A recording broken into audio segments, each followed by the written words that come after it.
तो गाइस ये recent paper का क्वेश्चन है, तो हम सॉल्व करते हैं स्टेट का।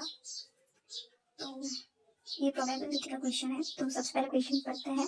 तो यहाँ कहा है कि मशीन ए से 10% प्रोडक्ट बनते हैं एंड मशीन बी से 40% प्रोडक्ट बनते हैं एंड मशीन सी से 50% जो है प्रोडक्ट बनते हैं।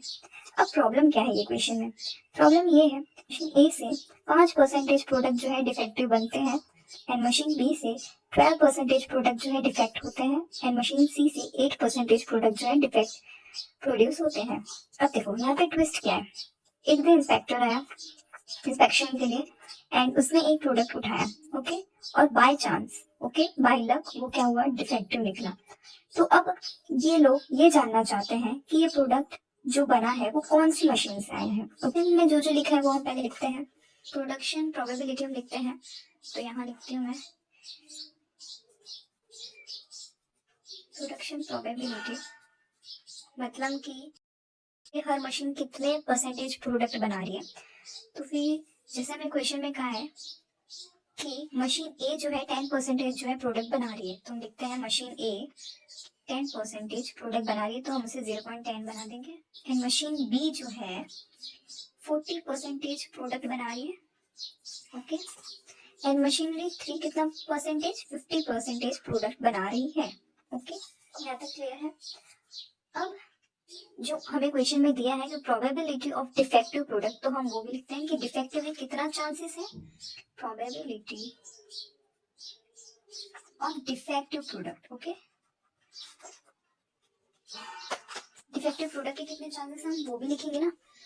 तो हम डिफेक्टिव को हम डी देंगे, तो probability D, probability defective of A, okay, तो कितना था 0.05, 5% है तो हम उसे 0.05 लिख सकते हैं। डिफेक्ट ऑफ बी का कितना है 0.12, डिफेक्ट ऑफ सी का कितना है 0.08। ओके, ये हो गया। अब देखो, अब हम फाइंड आउट करते हैं कि टोटल डिफेक्ट कितना है। ओके, टोटल डिफेक्ट कितना हो सकता है, तो हम यहाँ पे फाइंड करते हैं total probability of defect of defective product. देखिए हम यहाँ पे, अब हम यहाँ पे क्या करेंगे, टोटल ऑफ डिफेक्ट प्रोडक्ट में क्या करेंगे, जैसे प्रोबेबिलिटी को multiply by probability of defect product के साथ मल्टीप्लाई हम करेंगे, ठीक है। तो जैसे ये मशीनरी ए का है, तो इसका जो डिफेक्ट रेट होगा हम उसके साथ मल्टीप्लाई करेंगे, प्लस ये ए का कंप्लीट हो गया। अब हम मशीनरी बी का, जो ये है मशीनरी बी, उसका भी डिफेक्ट रेट के साथ मल्टीप्लाई करेंगे। ओके, अब यहाँ पे मशीनरी सी का भी उसके साथ डिफेक्ट रेट के साथ मल्टीप्लाई करेंगे। ओके, अब देखिए प्रोबेबिलिटी ए हमारा क्या है 0.10 मल्टीप्लाई बाय डिफेक्टिव प्रोबेबिलिटी क्या है हमारा 0.05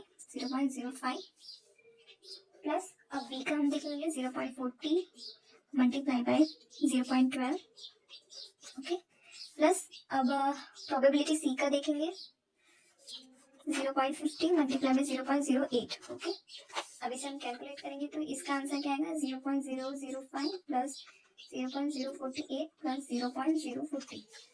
ओके, अब इसका हम टोटल करेंगे तो हमारा आंसर आएगा 0.093। 093 ये क्या है, टोटल डिफेक्टिव प्रोडक्ट है। ओके, हमने चेक किया कितना प्रोडक्ट है डिफेक्टिव, 0.093 क्या है ये, टोटल डिफेक्टिव प्रोडक्ट है।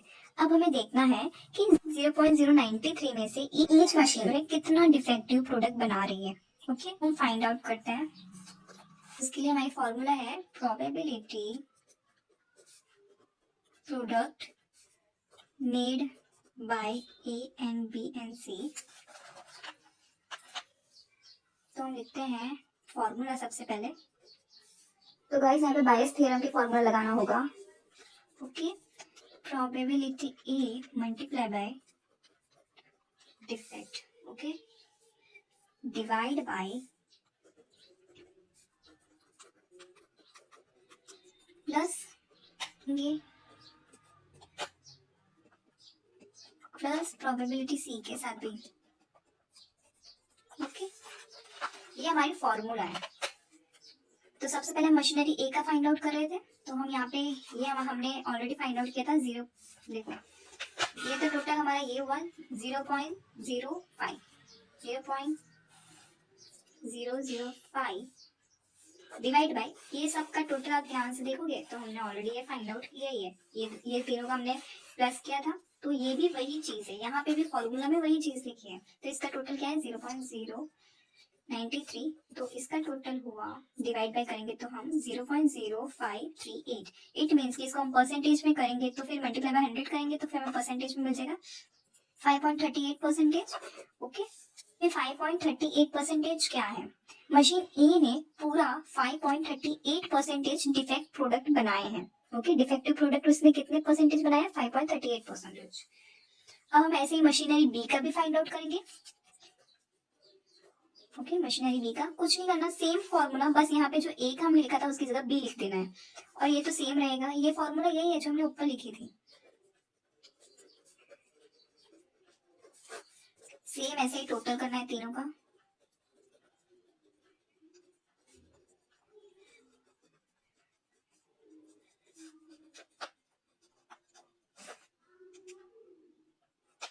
ओके, तो यहाँ पे ये भी हमने आगे ऊपर फाइंड आउट किया था, ध्यान से देखोगे तो ये रहा 0.048। 0.048, या तो आप वैल्यू भी लिख सकते हो कि ना प्रोबेबिलिटी बी हमने जो ऊपर फाइंड आउट किया था 0.40, ये देखो 0.40, उसके बाद मल्टीप्लाई बाय 0.12 करोगे। आप ऐसे भी कर सकते हो, मैंने शॉर्ट में कर दिया है, आप एग्जाम में लॉन्ग में लिखो, नो प्रॉब्लम। और इसका तो हमने ऊपर फाइंड आउट ही किया था 0.093, तो इसका टोटल हमारा क्या आएगा 0.5161। इसको हम परसेंटेज में करेंगे तो 1.61%। ओके, अब इसका मतलब क्या है कि मशीनरी बी ने कितने पूरे डिफेक्ट प्रोडक्ट बनाए? 51.61% उसने पूरे डिफेक्टिव प्रोडक्ट बनाए हैं। ओके, अब हम ऐसे ही मशीनरी सी का भी फाइंड आउट करेंगे। ओके, डिफेक्ट रेट, तो मशीनरी यहाँ पे बी की जगह सी कर देंगे। ओके, और यहाँ पे तो सेम ही आप कर लेना। तो यहाँ पे जो इसका आंसर क्या है 0.040 डिवाइड बाय 0.093। अब इसको हम करेंगे 43.01%। ओके, 43.01%। इट मीन्स की मशीनरी सी ने कितना डिफेक्ट प्रोडक्ट बनाया? 43.01। मशीनरी ने डिफेक्टिव प्रोडक्ट ज्यादा बनाया, तो मशीनरी बी ने ज्यादा डिफेक्टिव प्रोडक्ट बनाया 51.61%, जो है हाईएस्ट। ज्यादा से ज्यादा किसने खराब प्रोडक्ट बनाया है डिफेक्टिव प्रोडक्ट? मशीनरी बी ने।